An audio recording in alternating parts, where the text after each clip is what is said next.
Estou aqui com o Dr. Reinaldo Grinovich, neurologista. E aí eu falei com ele, Reinaldo, muita gente está pedindo para falar sobre convulsão, né? Muita gente com dúvidas. E aí agora eu vou trazer a Fátima Xavier e a Rogéria e a Elza, que tem dúvidas a respeito de convulsão. Você acompanha comigo? Sim, claro. Então vamos lá. Gostaria de saber do doutor se a convulsão tem alguma coisa a ver com doenças que pode causar algo mais graves, se a convulsão ela pode deixar uma sequela que fique para sempre na pessoa, entendeu? Ou se é algo que pode ser tratado para não repetir novamente. Quais são os sintomas que a gente sente? O que a pessoa tem que fazer, né, para evitar uma convulsão? Como que é uma convulsão? Você quer saber se existem sinais, Fábio? Isso, quais são os sinais de uma convulsão? O que a pessoa sente, né, com a convulsão? O que pode levar? Um AVC, alguma coisa assim mais séria? Se eu ver uma pessoa passando mal assim, eu quero saber o que eu devo fazer. Muito bem, nossas três queridas participando aqui, né, Reinaldo? Vamos começar pelos sinais? Sim. Tem sintomas, tem sinais, é possível prevenir? Então, a convulsão é uma das formas de crise epilética, né? As crises de epilepsia. Epilepsia a gente define quando você tem uma ou mais de uma crise epilética. Então, você teve 2 crises epiléticas, você tem uma epilepsia por definição, né? Entendi. Mesmo que seja intervalos longos, né? Você teve uma lá com 1 ano, a outra com 80 anos, por causas diferentes, né? Vamos supor. Mas se você teve 2 na sua vida, você tem epilepsia, né? E a convulsão é uma das formas de epilepsia, de crise epilética, não é a mais comum, inclusive. As crises epiléticas mais comuns são as crises focais, parciais e tal, né? Mas a convulsão, ela é uma crise que o cérebro trabalha com o princípio de energia elétrica, né? Corrente elétrica passando. A convulsão é uma corrente elétrica que começa a disparar e quando ela contamina o cérebro todo, você tem a convulsão, porque é o cérebro todo interagindo. Então você tem aquela crise convulsiva que a gente fala crise convulsiva ou tônico-clônica generalizada, que é uma crise generalizada, né? Pega o cérebro todo. Então a crise convulsiva tônico-clônica generalizada, quando ela é primária, você normalmente não sente nada, você de repente apaga e desmaia, não tem nenhum sinal que você vai ter, né? O que a gente fala de sinal quando é uma crise parcial, secundariamente generalizada. Então você tem um sintoma, um mal-estar, né? Por exemplo, o mal-estar mais clássico a pessoa tem um mal-estar na barriga, ela sente subir para a cabeça, quando sobe ela tem o desmaio, né? Que é a aura epigástrica que a gente fala, né? Tá. Então é mais comum, você pode ter uma dormência, você pode sentir o braço mexendo, você tem a crise, você pode ter uma tontura, você pode ter uma alucinação visual, depende de onde é que está o foco primário, né? E aí ele generaliza, você tem a convulsão. Então a convulsão é um dos tipos de crise, não é o mais comum. A primeira pessoa perguntou se a convulsão pode deixar alguma sequela. Isso. Eu formei tem 30 e poucos anos atrás, né? E eu aprendi quando eu estava formando que convulsão lesava neurônio, né? Eu aprendi isso 35 anos atrás. Que cada crise convulsiva você tinha morte de não sei quantos neurônios. De uns 25 anos para cá isso aí caiu por terra, não tem lesão nenhuma. Só existe possibilidade de lesão neuronal, né? Você tem uma sequela, se você tiver uma crise convulsiva atrás da outra, né? Então, se você vê uma pessoa tendo a crise, o que a gente faz, né? Que a moça perguntou. Põe de lado, né? Segura a cabeça da pessoa para ela não bater a cabeça sempre que ela vai repuxar, né? Sim. Você põe de lado e espera que ela vai voltar a respirar. Jamais coloque a mão na boca para tentar puxar a língua. Porque se ela morder o seu dedo, não solta, né? Porque a musculatura do masseter aqui é a musculatura mais poderosa que a gente tem. Você não consegue abrir a boca da pessoa. E ela vai machucar teu dedo. Existem casos, é raro, mas acontece a pessoa até perder a ponta do dedo, né? Porque é muito forte. Então não deve pôr a mão na boca. Vira de lado que ela vai voltar a respirar. Segura a cabeça? Segura a cabeça e põe sempre de lado. Agora, se você... quando que você deve levar no hospital, né? Tudo bem, se for a primeira crise, acaba levando e tal. Mas se é uma pessoa que tem epilepsia, né? Já tem epilepsia, às vezes ela tem um cartãozinho dentro dela lá e tal. Você só vai levar no hospital se a pessoa tiver uma atrás da outra, senão não precisa levar no hospital, né? Ela acordou... informa o médico dela tal, e continua o tratamento. Só vai levar no hospital se for uma crise até da outra. Óbvio que se você achar uma pessoa na rua com uma crise convulsiva, tem que chamar a ambulância, o ideal é isso, né? Para poder levar, fazer o cuidado. Mas em casa, eu estou falando, a pessoa teve uma crise, ela não precisa toda hora ir para o hospital. Ela só vai se for uma sequência de crise, porque aí você pode ter risco de lesão cerebral, né? E o que causa são várias lesões, né? Eu até coloquei AVC, aqui, olha. É.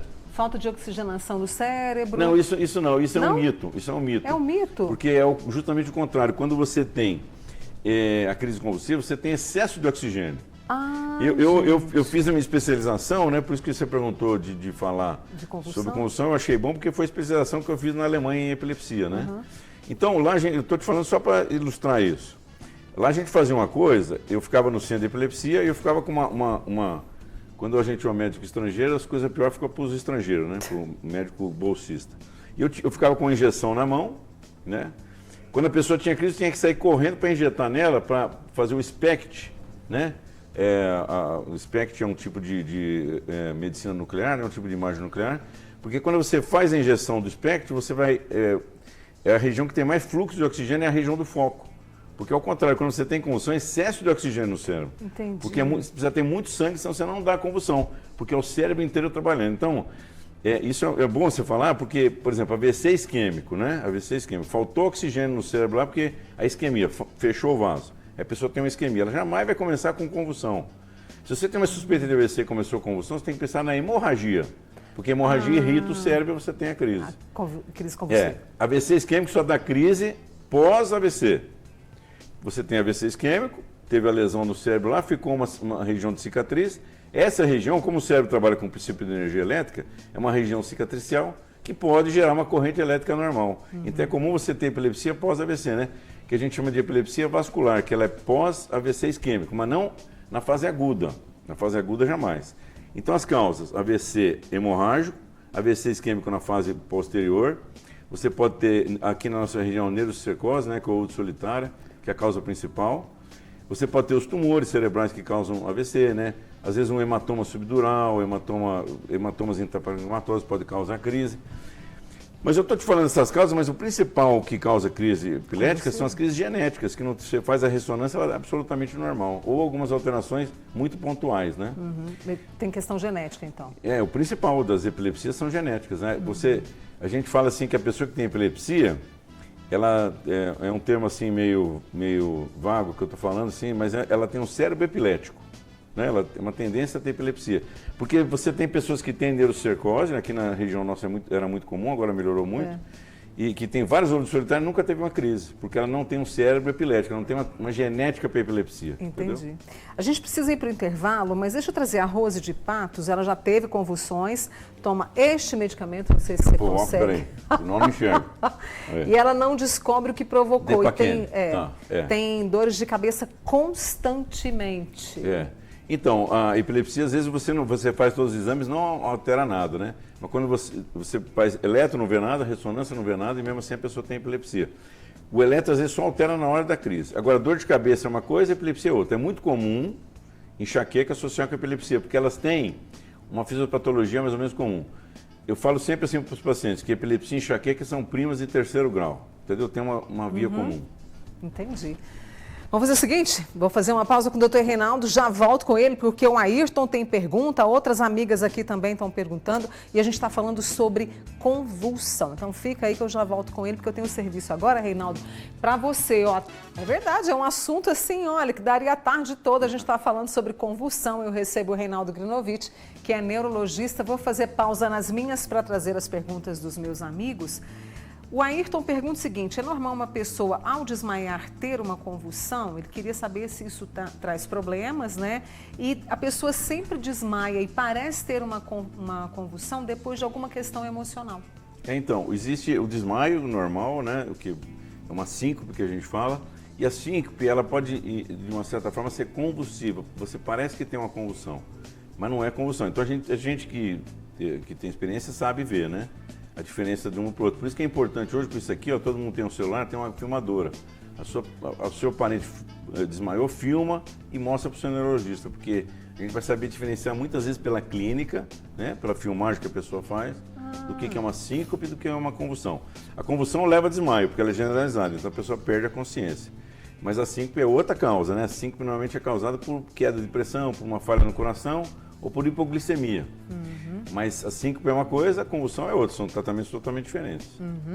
Aí, no caso, a Cristina queria saber, tem como melhorar o declínio cognitivo com a idade? Tem alguma coisa a fazer, Tem. Cristina? A única coisa comprovada, já falei algumas vezes aqui, você sabe, é atividade física. Tá Só. vendo, Cristina? É a única coisa que é comprovada cientificamente que retarda o declínio cognitivo, ou atrasa, ou deixa ele ficar mais lento, é a atividade física.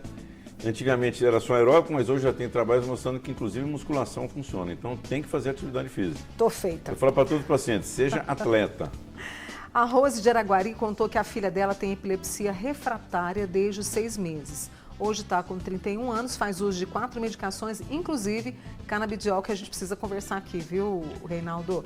Diminuiu bastante depois que ela conseguiu, depois que ela começou a fazer o O tratamento. canabidiol ele é indicado para epilepsia, mas para as crises refratárias, né? As crises que a gente fala catastróficas da infância, né? Essa que é a ação boa do canabidiol. Para as crises epiléticas mais habituais, ele não tem uma comprovação científica ainda, mas para as crises refratárias e para síndromes epiléticas especiais da infância, né? Que a gente antigamente chamava de epilepsia catastrófica, ela funciona muito bem. O canabidiol é muito indicado. Inclusive, as duas indicações do canabidiol, né, formais hoje, científicas, na neurologia, são para o autismo e para epilepsias graves da infância. A Paula do Bairro Brasil teve 2 AVCs com diferença ali de 5 anos entre um e outro. O primeiro veio como crise convulsiva e o segundo com dor de cabeça. Isso é considerado epilepsia? Epilepsia é sempre assim, se ela deu 2 crises convulsivas na vida, né? Se ela teve uma por um AVC, outra por outro AVC, se ela deu 2, mesmo que sejam causas diferentes, é por definição epilepsia. Epilepsia você tem que ter 2 crises epiléticas na vida, né? Com intervalo de 24 horas. Se você tiver 2 no mesmo dia, não conta, né? Tem que ser uma num dia, outra. Né? Então, se você teve 2 ou 3 ou 4, você tem por definição epilepsia, independente da causa.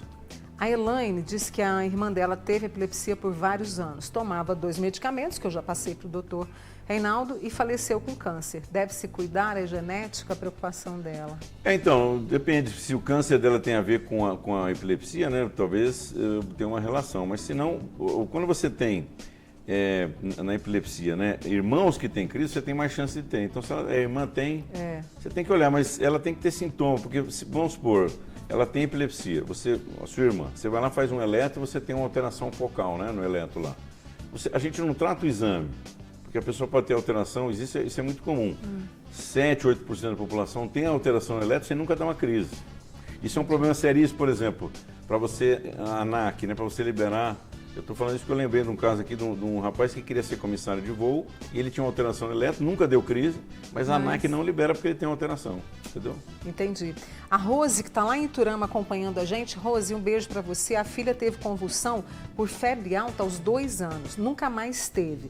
Fez eletro, não tem nada, mas de vez em quando tem dor de cabeça. Tem a ver? Não, nada a ver. A convulsão febril é uma coisa, a convulsão com febre é outra. Porque a convulsão febril é a convulsão da febre, vai até 6 anos de idade só. E a convulsão com febre é a convulsão que a febre desencadeou. O que diferencia uma da outra é você fazer o eletroencefalograma. A convulsão febril é eletronormal, a convulsão com febre é eletroalterada. A Elemar também é a mesma coisa. O filho teve convulsão por febre baixa, depois voltou a repetir em um único dia 7 crises.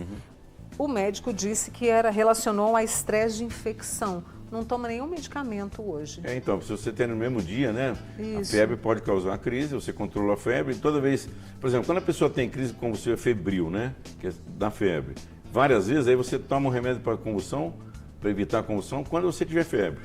Então teve 5 dias de febre, 5 dias tomando remédio para evitar a convulsão, mas depois parou. Vou pedir meus amigos, Rodrigo, Marcelo, a turma aí do Switch, para voltar aquela cartela do protocolo Calma, Assim. que eu achei isso muito interessante para ajudar quem tem uma crise. Você falou, né, de virar a pessoa para o lado, segurar a cabeça elevada? Isso, assim? isso. É aqui assim? Põe do lado, você só segura para ela não... Porque às vezes quando você tem a crise convulsiva, Vai batendo, a pessoa fica né? batendo. Então segura a cabeça só, né? E põe a pessoa de lado. Olha lá. Apoia a cabeça, isso mesmo, ó, desse jeito. Não tente abrir a boca para colocar nada. Localiza o objeto, por exemplo, se ela tem um óculos, tira, se você conseguir tirar a dentadura, por exemplo, né? Uma prótese bucal, você tira. Isso aí, se durar mais de 5 minutos, você chama o SAMU e acompanha até ela acordar. É isso aí, certinho. Tá ótimo certinho. esse Eu quis protocolo trazer aí, é justamente ótimo. Isso aí mesmo. para a gente... SAMU só na repetição da crise, se ela durar muito tempo, esqueci de falar isso. Porque a crise convulsiva em si, ela dura no máximo 1, 2, 3 minutos para até a pessoa recuperar. Ela não recupera totalmente, mas vai acordando, né? Se demorar, se for uma crise prolongada de 5, 6 minutos, você tem que chamar o SAMU, porque existe chance de sequela, né? Se a crise for muito prolongada. Mas é raro isso aí. É raro, né? A convulsão, quando se tem, né? Você falou da questão da epilepsia, quando é considerada epilepsia. O tratamento canabidiol, é indicado para alguns casos, e existe outros medicamentos que são usados para controle? Claro, a convulsão hoje é totalmente controlada. Existe assim, as epilepsias hoje, 80, 85% das vezes elas são controladas com medicamento muito fácil, né? Os 20% restantes são as crises refratárias que ela falou, né? Chama epilepsias refratárias à medicação. Aí essa você tem que usar 2, 3, eventualmente 4 medicamentos. Hoje a gente usa uma politerapia racional, que a gente fala, né? Porque antigamente a gente usava sempre monoterapia, um remédio só e aumentando a dose. Hoje a gente usa 2 que combinam as ações para ter uma ação mais sinérgica, no caso de necessidade eu estou falando. Mas é muito raro a gente chegar a 4, 2, 3 no máximo, porque hoje as medicações são muito boas, né? Muito boas. Então controla, hoje você consegue controlar 85% dos casos tranquilamente com medicamento e usa durante um tempo e para, né? Algumas crises você não consegue tirar o remédio que a pessoa volta a ter crise, mas grande parte a gente consegue usar durante um tempo, parar a medicação e tem uma qualidade de vida, vamos dizer vida assim? normal, tranquilo, só tomar um remédio. Você tem que tomar um remédio diariamente, né? Regularmente, você controla a sua vida normalmente. É importante atividade física também, porque ajuda a controlar as crises.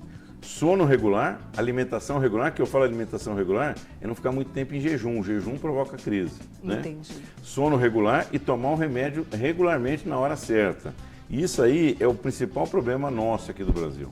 É o compliance, né? É o brasileiro tomar o remédio de forma regular, todo dia e no mesmo horário. Isso faz toda a diferença. Não é assim uma vez à noite, não. É uma vez à noite no horário tal, que ele determinar. Seguir ali, né? Seguir ali. Tem que ser meio britânico, sabe? Quanto mais regular, melhor porque você mantém a farmacocinética do remédio regular, menos chance de crise. A gente está quase terminando essa boa conversa. Você sabe que eu gosto mais de receber você aqui, mas a Iraci lá do Guarani disse que o irmão teve convulsão por conta da bebida. E boa. Epilepsia alcoólica é outra crise, né? É outra causa de crise.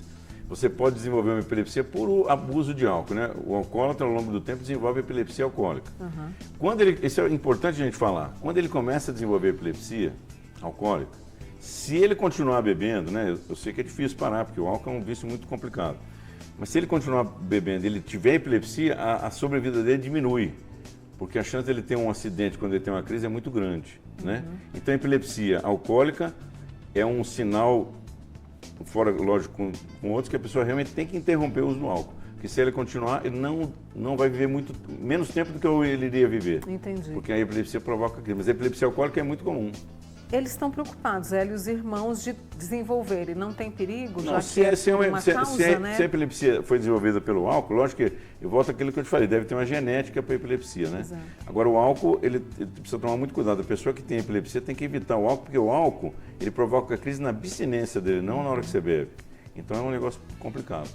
Eu tenho aqui a Mariane, que quer saber mais sobre dores de cabeça. Fiquei preocupada com você, viu, Mariane? Vou trazer o tema sobre dor de cabeça. Eu quero agradecer também ao Luiz Borges, que participou comigo, a Cleidivane também, que contou a história dela, né? E a Cristiane também, que participou, a Neura Oliveira. Muito obrigada pela participação de vocês. Obrigada a você, meu amigo. Tamo aí, sempre junto. chamo, tá bom? Tranquilo. Dr. Reinaldo Grinovich, neurologista. O programa passou, foi assim, ó. Foi rápido. Rápido demais, né? Multiplica essa informação. Vai lá no nosso YouTube, que a entrevista dele vai estar disponível. Vamos para Entre um Café e Outro?